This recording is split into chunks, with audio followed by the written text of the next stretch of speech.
Ils sont incontournables en modélisme parce qu'ils sont faciles à utiliser et pas très chers. Alors essayons au moins de comprendre comment les moteurs à continu fonctionnent.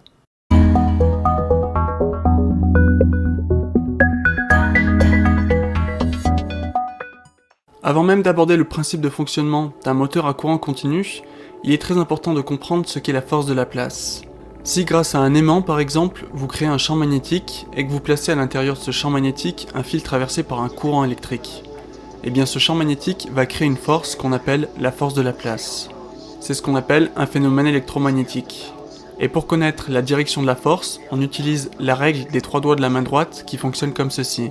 Si vous savez que le courant électrique est dans cette direction, que le champ magnétique est dans cette direction, alors la force est forcément dans cette direction. Maintenant, on peut passer à la suite.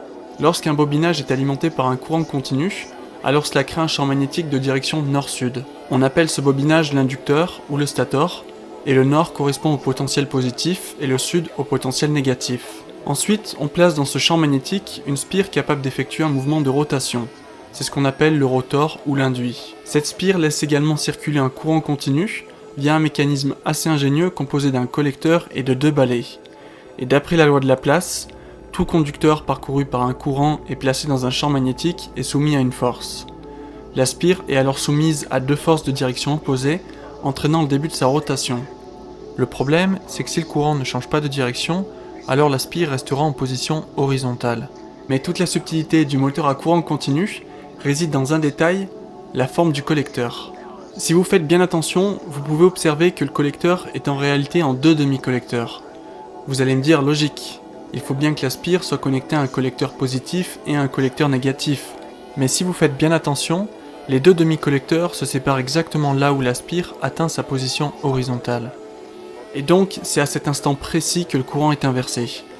Le courant s'inverse et donc la spire continue sa rotation dans le même sens. Et ça continue comme ça encore et encore. Dans la pratique, d'un point de vue fabrication, c'est un peu plus compliqué, mais le principe reste exactement le même. Pour conclure, même si le couple collecteur-balai représente la force de ce type de moteur, c'est également sa faiblesse. Parce que ça crée un contact physique permanent, les balais qui sont en graphite sont très sensibles à l'usure. Il y a une perte du rendement, l'inversion de polarité crée également des micro-arcs, bref, c'est pour cette raison qu'on a inventé le moteur sans balai, qu'on appelle également le moteur brushless.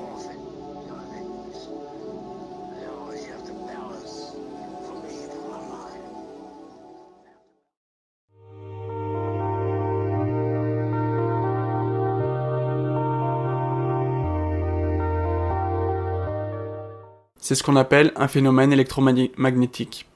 C'est ce qu'on appelle un phénomène électromagnétique. Un phénomène électromagnétique. Un phénomène électromagnétique. Un phénomène C'est ce qu'on appelle un phénomène électromagnétique.